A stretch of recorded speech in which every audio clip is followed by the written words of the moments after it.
Hi everyone, I hope that you're doing great. I'm on fire as usual. In this video, in the short and swift series, I'm gonna explore the guard statement, which is one of the statements that I love the most in the Swift language. Okay, let's dive right into it. Here is a function that has a boolean as a parameter, and what it does is that it uses boolean as a precondition. It checks if this boolean is false. In that case, it leaves the function. So it's a precondition. It's a necessary condition to be true. Otherwise, it continues. This kind of pattern is really frequent in programming, where we put the necessary condition at the start, and then if it's the condition is satisfied, we continue. Otherwise, we return inside the condition, inside the test. However, this pattern can be written like this, can be error prone, because simply I can forget to write a return statement, and it continues. So this is not checked by the compiler. Another thing is that this condition can be regular if. It means it's not a precondition if, can be if, which is a condition which is used as part of the main business logic or main logic of the function. We can't distinguish between the if of the precondition and the if of the logic, the main logic of the function. Of course, we can put comments, but there is a much better way in Swift, which is to use the guard statement. So how it works, you can read it like this: ensure that, or guard that condition is true, otherwise do this.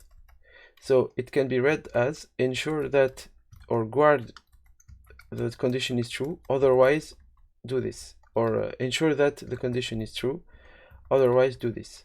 The advantage of guard is that it is clear that it's a guard statement, so it's not the if statement. So it has more semantics, if I can say so, and the it has to return. The guard statement has to leave, so either return or continue, exit, or something like this. So the guard has to leave the enclosing block.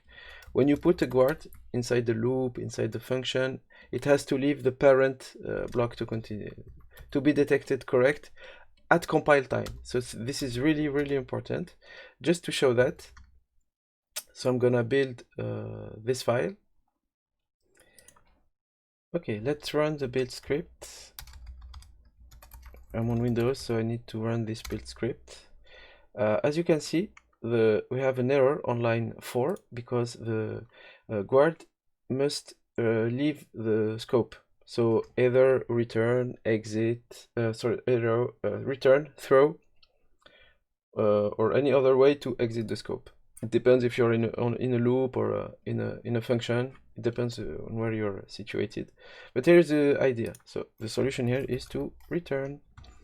Let's compile again. So this is the main advantage, I think, with guard, in my opinion, is that it allows to understand better the code, because we understand that it's a precondition, and that inside the compiler, which is the main advantage for me, is that the compiler detects checks that we return inside guard. So there is no more mistake of writing an if and forgetting, unfortunately forgetting to put a return statement inside.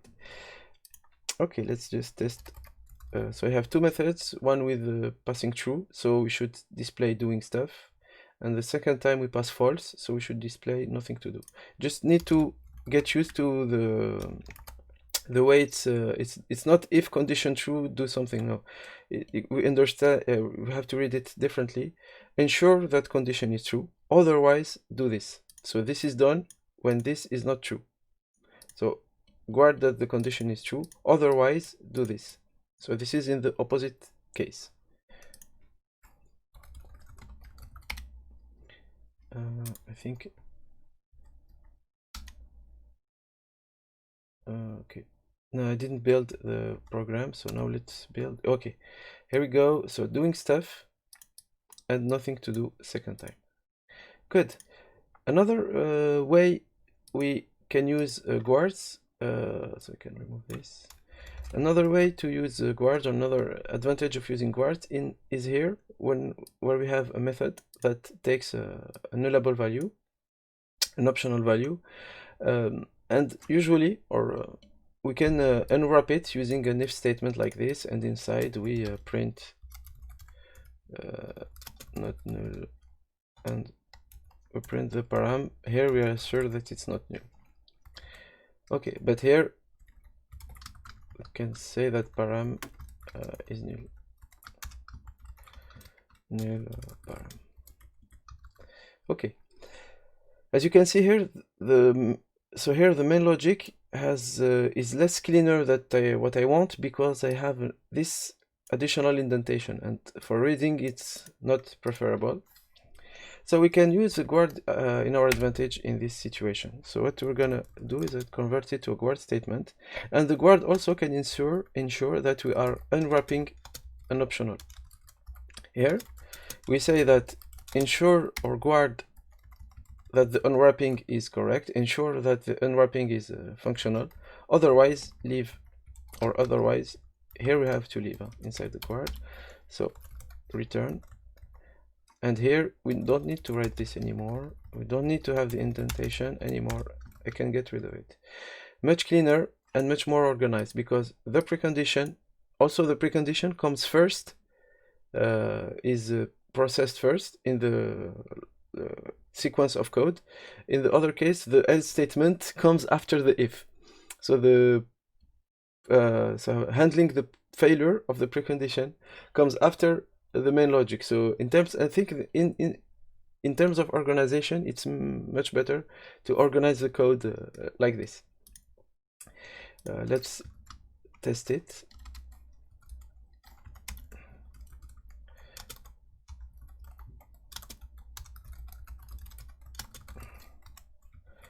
Okay, condition param hello, condition anyway, it's true, false, not important. Let's build again, let's test again, and you see the first time we are in null param, so we don't enter, and the second time we go to the main logic, or we successfully pass the guard. And one last thing that I want to show is that inside guards we can combine unwrapping and Boolean conditions, so Boolean expressions. So here I can put that condition has to be true, and that the param must be equal to hello. Here we are saying that we ensure that the param is unwrapped, and in addition to that, when it's unwrapped successfully, we need to also check that the condition is true and that the parameter is equal hello. So here either we have a null parameter or false condition, or param not hello. It checks all this in a single clean readable precondition.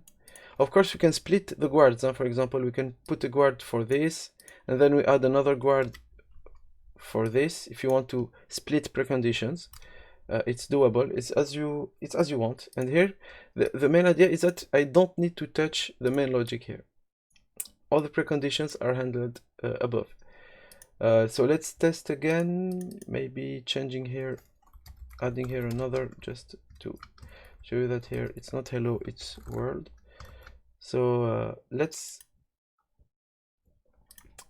do it. Let's build again. Let's run the program. I really like the guard statement. As you can see here, we have, for the first param case, we fail the guard. In the second call here, we pass the guard, and the third call we fail the guard because for the first situation, yes, we fail because param is null, so we don't pass the unwrapping. In the third case here, we don't pass because param is not equal to hello, so we fail this condition. And here we go. So I hope you enjoyed this video. You can do much more with guard. Any test that you can do on in if statement, you can do it with guard, but with the advantage of forcing you to return. And in terms of readability, we understand that we are ensuring that these conditions must be true, or otherwise we leave the scope. Thanks, I hope you enjoyed. Maybe I'll do other videos like this in the future, so keep in touch. See you, bye bye.